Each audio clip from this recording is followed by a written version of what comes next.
아멘. 한국의 수바이처라고 불리우는 장기려 박사님이 계십니다. 그 박사님은 의사이자 교수였습니다. 또 의료보험의 시초가 된 청십자 의료보험 조합을 만든 의료행정가이기도 합니다. 그가 서울의대 전신인 경성의전을 수석으로 졸업하고 국내 최초로 간 절제 수술에 성공한 최고의 외과 의사였습니다. 하지만 그것이 전부가 아니었습니다.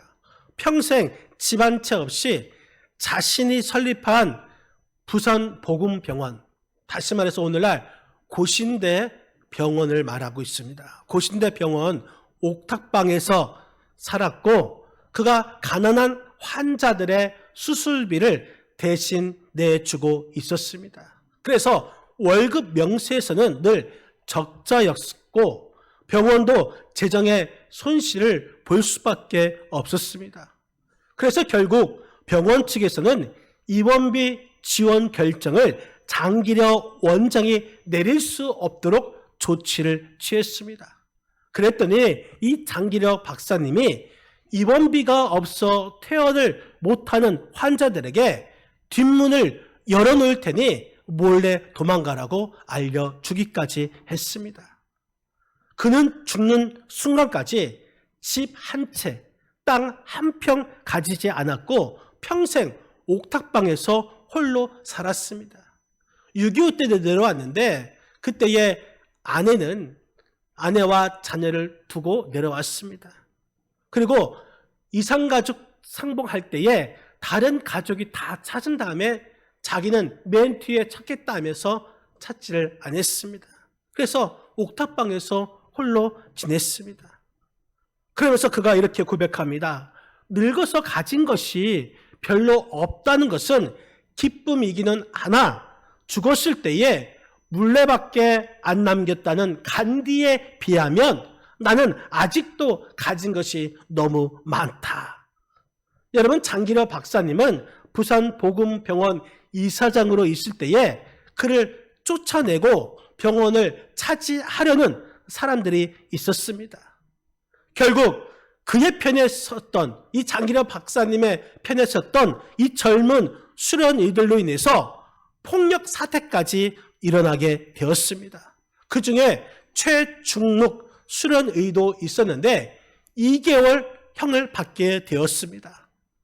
하지만 장기려 박사님은 오히려 자기 편에 서 있던 이 최중록 수련의에게 어떤 경우에도 폭력을 사용해서는 안 되며 원수까지도 사랑해야 한다고 그를 심하게 꾸중했다고 합니다. 적대였던 이 상대방은 껴안으면서도 자기 편이 되겠다고 나서던 그 사람들을 매섭게 꾸중한 것입니다. 그뿐만 아니라 이 폭력에 연루되었던 최중록 그 박사가 대한의과학회 최우수 논문상을 받게 되었을 때에 장기려 박사님은 폭력을 쓴 자라면서 그 상을 취소시켜 버렸습니다. 물론 나중에 최중록 박사가 병원을 개업할 때에 유류의 뜻을 담긴 기념패를 전달했다고 합니다. 여러분, 장기려 박사님의 이 이야기를 들으면서 우리는 이것이 진정한 예수 그리스도의 마음이라는 것을 알 수가 있습니다.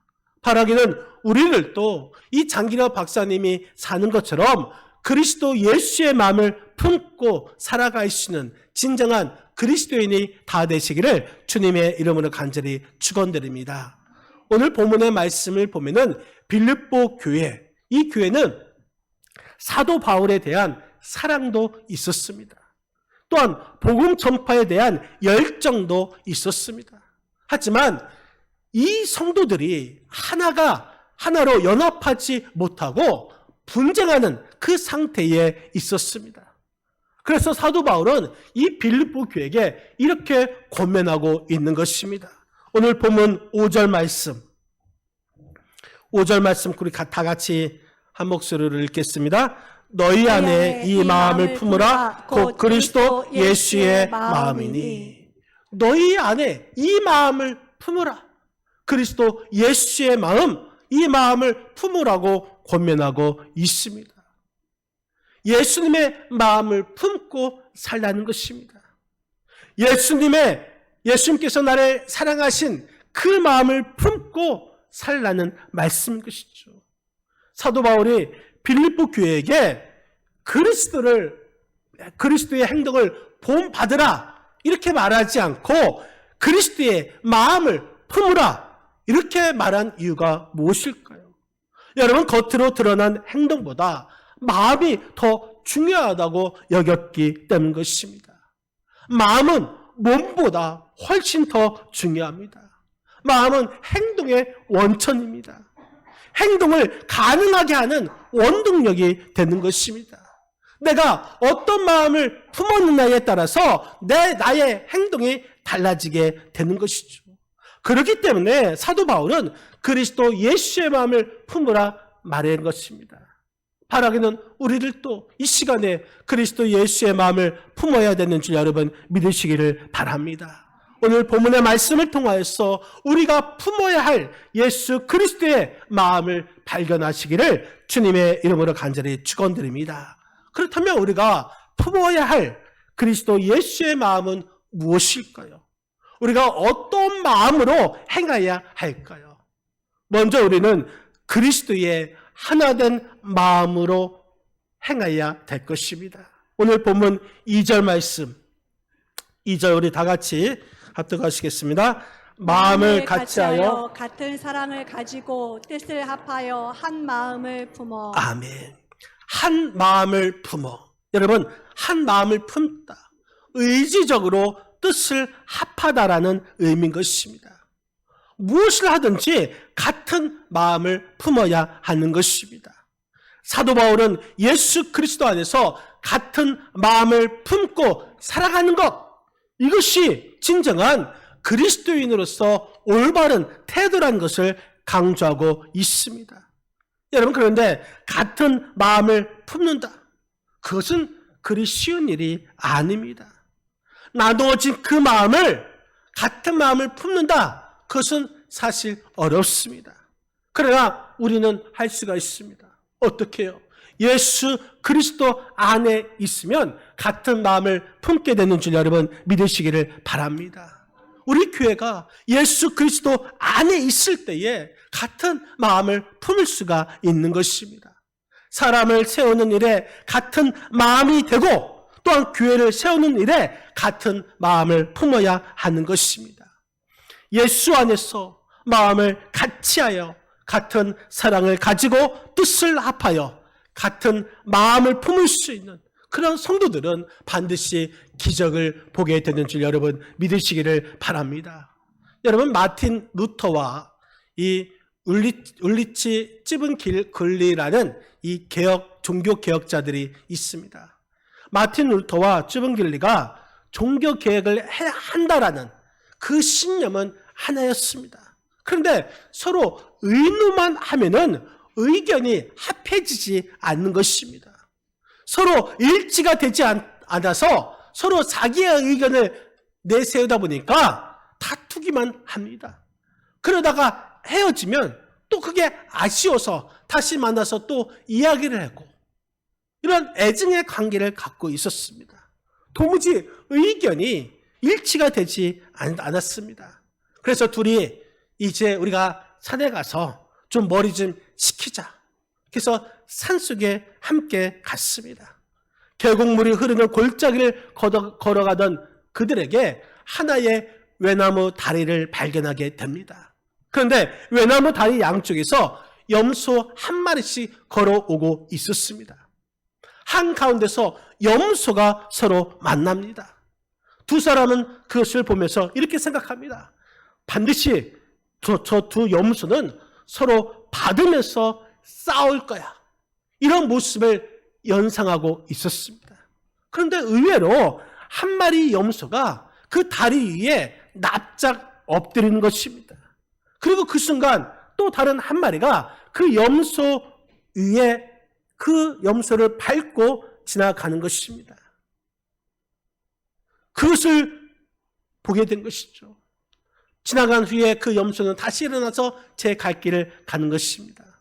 염소의 양보하는 그 모습에서 루터와 쯔붕길리는 큰 교훈을 얻습니다.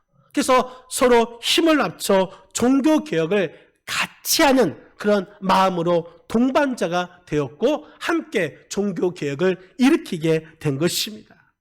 여러분, 같이 하는 마음이 되면 위대한 일을 이루게 되는 줄 믿으시기를 바랍니다. 바라기는 우리가 같은 마음으로 같은 생각을 가지고 같은 뜻을 품을 수 있는 참된 그리스도인의 마음을 가지시는 저와 여러분의 삶이 되시기를 주님의 이름으로 간절히 축원드립니다. 또 우리는 그리스도의 겸손한 마음으로 행해야 하는 것입니다. 오늘 본문 3절 말씀, 우리 3절을 같이 한번 읽겠습니다.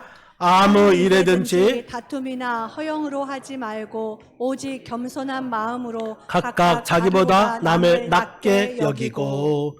여러분, 육체에 속한 사람들은 어딜 가나 시기가 있고 분냄이 있고 또한 허영이 있고 다툼이 있습니다. 하지만 성령의 사람은 무슨 일을 하든지 다툼이나 허영으로 하지 않습니다. 특히 여기서 남을 낮게 여기고, 이 말은 남을 계속해서 존경하다라는 뜻입니다. 우리가 그리스도를 경외하듯이 서로 복종하며 다투지 아니하며 남을 낮게 여기는 그런 마음을 가질 때에 우리가 하나님을 기쁘시게 할 수가 있습니다. 하나님은 겸손한 자를 찾으시고 또 겸손한 자에게 구원을 주시고 또한 겸손한 자의 기도에 귀를 기울이시고 은혜를 베풀어 주시는 분이심을 여러분 믿으시기를 바랍니다. 우리가 좀 전에 불렀던 낮엔 해처럼 밤엔 달처럼, 이 가사를 작곡한 자는 최용덕 간사입니다. 그가 원래는 욕쟁이 청년이었습니다. 이 세상을 바라볼 때 삐뚤게 바라보면서 살았습니다. 그러다가 예수님을 만나고 변화받아서 복음성을 지어 불렀습니다. 이 최용덕 간사가 어느 날 대학에서 강의하러 강의실로 가는데 그때 화장실 청소를 하고 있는 한 아주머니를 보게 되었습니다. 그 아주머니를 보면서 약간 내려다보는 그러한 자세를 취했습니다. 그런데 강의가 끝나고 다시 돌아오는데 그 청소를 마친 아주머니가 복도를 지나가면서 마주칠 때에 어떤 한 신사가 그 여인을 보면서 너무 놀란 표정으로 인사를 합니다. 아, 사모님, 여기는 웬일이십니까? 어찌된 일입니까? 물어봤습니다. 알고 봤더니 그 청소하신 아주머니는 누구냐? 대기업 총수의 부인으로서 지금 아들이 다니고 있는 그 대학교에 자원봉사하러 왔던 것입니다. 그날 이 최용덕 간사는 자신이 잘못된 생각을 가지고 있다는 것을 깊이 깨닫고 어떻게 하면 예수님처럼 살 수 있을까 생각하면서 자신의 신앙 고백으로 낮엔 해처럼 밤엔 달처럼 이라는 이 찬양을 작곡하게 된 것입니다. 세상에 돈 있는 사람이 자신의 자리를 포기하고 낮은 자리에 내려와도 사람들은 감동을 받는데, 우리 예수님은 하늘에 있는 모든 권세와 모든 권리를 포기하고 우리를 위해서 십자가에 달려 죽기까지 낮아지셨습니다. 이것이 예수님의 겸손한 마음인 것입니다. 오직 겸손한 마음으로 우리를 또 그리스도 안에서 모든 일을 행해야 될 줄 여러분 믿으시기를 바랍니다. 자기 자신을 높일 때에 이 공동체에서는 다툼이 생길 수밖에 없습니다. 그렇기 때문에 겸손한 마음으로 남을 나보다 낮게 여겨야 하는 것입니다. 여러분, 성도들이 각자 겸손의 마음을 가질 때에 그 공동체는 하나가 될 수 있고 일치를 이룰 수가 있는 것입니다. 예수님께서 자신을 낮추어서 섬기는 그 삶을 사셨던 것처럼 우리들도 그리스도 안에서 겸손한 마음으로 모든 일을 행해야 되는 줄 여러분 믿으시기를 바랍니다. 그렇다고 해서 겸손이라는 것은 자기 자신을 평가절하하는 것이 아니라 하나님의 완전에 비추어서 자기 자신을 낮추는 자세가 겸손인 것입니다. 그리스도 안에서 겸손한 그런 마음으로 모든 일을 행하시기를 바랍니다. 여러분 탈무드에 보면은 교만한 자에게 하나님의 진리를 가르치기란 당나귀에게 음악을 가르치는 것보다 더 어렵다라는 말이 나옵니다. 교만한 자는 오랫동안 교회를 다녀도 은혜를 못 받습니다. 아무리 오래 기도한다 할지라도 응답받지 못합니다. 겸손해져야 말씀이 들리게 되는 것이고 겸손해져야 말씀의 은혜를 받게 되는 줄 여러분 믿으시기를 바랍니다. 사도 바울은 부활하신 예수님을 만나서 회심한 후에 초기에는 자기의 자신을 이렇게 소개했습니다. 고린도전서 15장 9절 말씀, 고린도전서 15장 9절을 같이 한번 읽겠습니다. 나는 사도 중에 가장 작은 자라. 나는 하나님의 교회를 박해하였으므로 사도라 칭함받기를 감당하지 못할 자니라. 아멘. 여러분 사도 바울이 부활하신 예수님을 만나고 이제 회심할 때에 그 초기에는 자신을 이렇게 소개해야 합니다. 나는 사도 중에 가장 작은 자라. 사도 중에 가장 작은 자라고 말을 합니다. 그러면서 몇 년 지난 후에 사도 바울은 자기 자신을 더 한층 낮춥니다. 에베소서 3장 8절 말씀 우리 같이 한번 읽겠습니다. 모든 성도 중에 지극히 작은 자보다 더 작은 나에게 이 은혜를 주신 것은 측량할 수 없는 그리스도의 풍성함을 이방인에게 전하게 하시고. 나는 사도 중에 가장 작은 자라고 고백했던 사도 바울이 몇 년 후에는 이렇게 말합니다.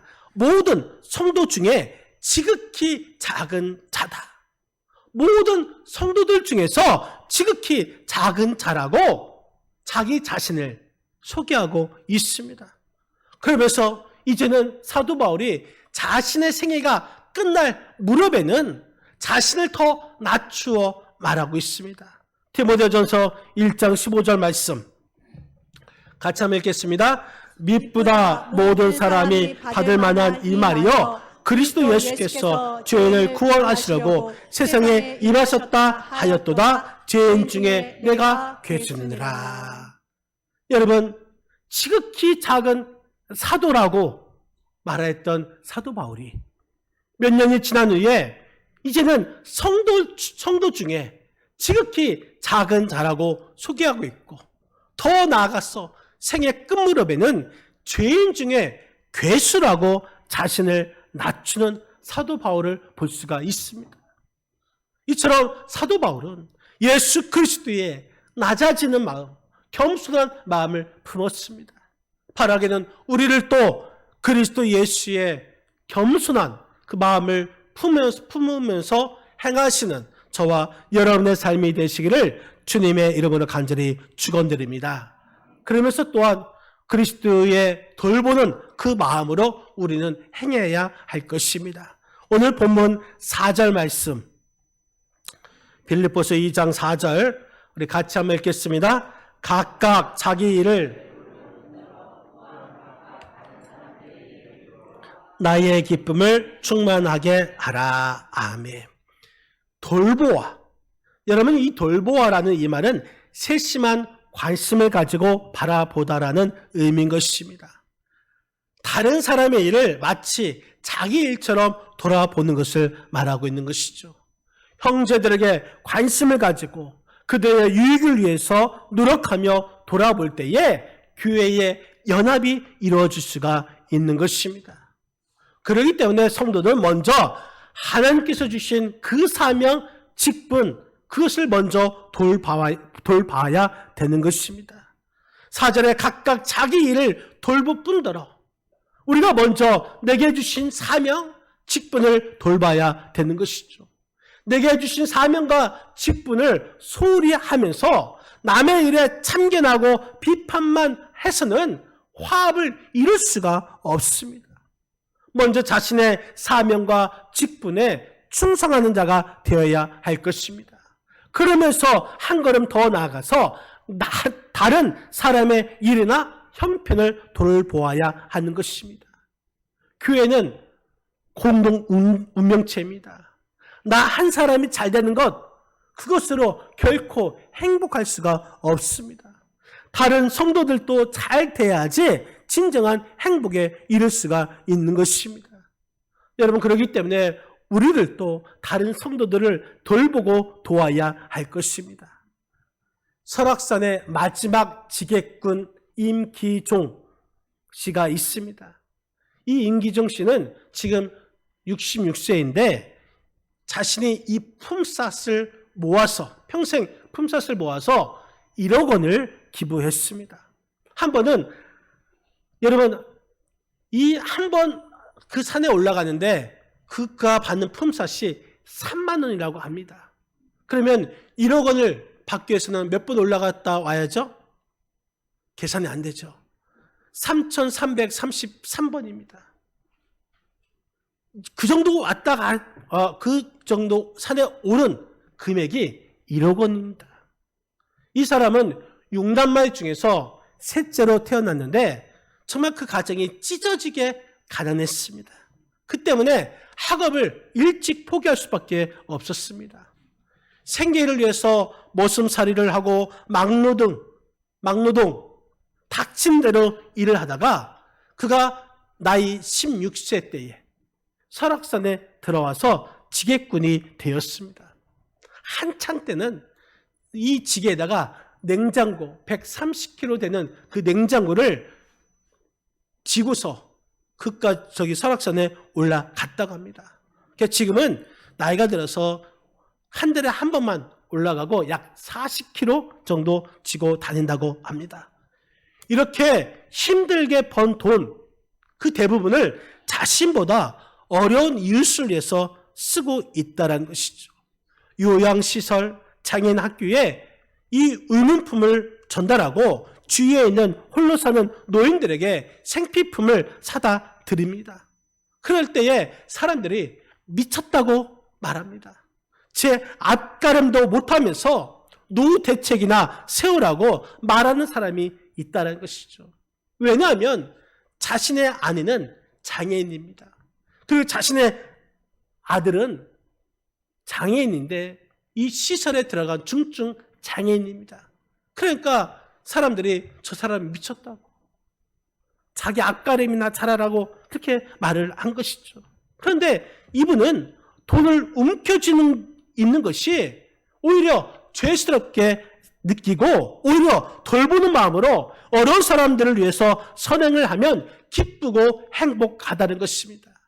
그러면서 홀몸이신 어르신들을 찾아뵙고 또 장애인들을 찾고 또 그 사람들을 효도 관광 보내는 그러한 삶이 즐겁고 행복하다는 것이죠. 이러한 삶을 인정받아서 그가 대통령 표창까지 받게 된 것입니다. 여러분, 하나님은 우리가 하나님께서 주신 그 물질을 통해서 돌보는 그 마음으로 이웃과 함께 살기를 원하고 계십니다. 나 혼자 잘 사고 행복하기를 원하고 계시지 않는 것입니다. 다른 성도들과 다른 분들과 이 세상 사람들과 함께 잘 어울릴 때에 이것이 진정한 행복인 것을 알 수가 있습니다. 바라기는 우리가 예수 그리스도의 돌보심으로 그 예수 그리스도의 마음을 품고 예수 그리스도의 마음으로 이 돌보심을 행할 수 있는 저와 여러분의 삶이 되시기를 주님의 이름으로 간절히 축원드립니다. 사랑하는 성도 여러분, 오늘 버스 안에서 두 사람이 심하게 다투고 있었습니다. 버스 안이라 좁은 공간이죠. 그런데 이 사람들은 다른 승객들은 아랑곳하지 않고 오히려 더 소리를 높이고 있었습니다. 함께 타고 있던 다른 승객들이 얼마나 불편하겠습니까? 그런데 한 중년의 승객이 참다 못해 다음 정거장에서 내리면서 다투고 있던 그 사람에게 이렇게 소리를 쳤습니다. 여기가 교회인 줄 알아. 여러분, 교회가 세상 사람들에게 다툼의 장소로 인식된다는 것은 정말 슬픈 일인 것입니다. 세상에서의 큰 다툼은 작게 여길 때가 있습니다. 하지만 교회 안에서 아주 작은 다툼이라도 이 세상 사람들은 그것을 크게 보고 있다라는 사실인 것입니다. 그렇기 때문에 교회는 아주 작은 다툼이라도 일어나지 않게 해야 할 책임이 있다라는 사실인 것입니다. 그러기 위해서는 우리가 그리스도 예수의 마음을 품어야 될 줄 믿습니다. 여러분, 우리가 하나님을 기쁘시게 하기 위해서는 같은 사랑, 같은 뜻, 같은 마음이 중요합니다. 하나님을 기쁘시게 하기 위해서는 겸손한 마음이 중요합니다. 하나님을 기쁘시게 하기 위해서는 남을 돌볼 수 있는 마음이 중요합니다. 이 마음은 바로 예수 그리스도의 마음인 것이죠. 우리가 예수 그리스도의 마음을 품어서 이 일을 행할 수 있는, 그래서 하나님의 일을 이루어나갈 수 있는 저와 여러분의 삶이 되시기를 주님의 이름으로 간절히 축원드립니다. 여러분, 교회의 부흥은 말로만 하는 것이 아닙니다. 예수 그리스도 안에서 구체적인 그 실천이 이루어질 때에 교회의 부흥이 일어나는 것입니다. 바라기는 예수 그리스도의 마음을 품은 자들이 되시기를 바랍니다. 예수 그리스도 안에서 그리스도의 하나된 마음을 품으시고 그리스도의 겸손한 마음을 가지시고 그리스도의 돌보는 마음으로 무엇을 행하든지 하나님을 기쁘시게 하는 우리 충무교회 성도님들이 다 되시기를 주님의 이름으로 간절히 축원드립니다.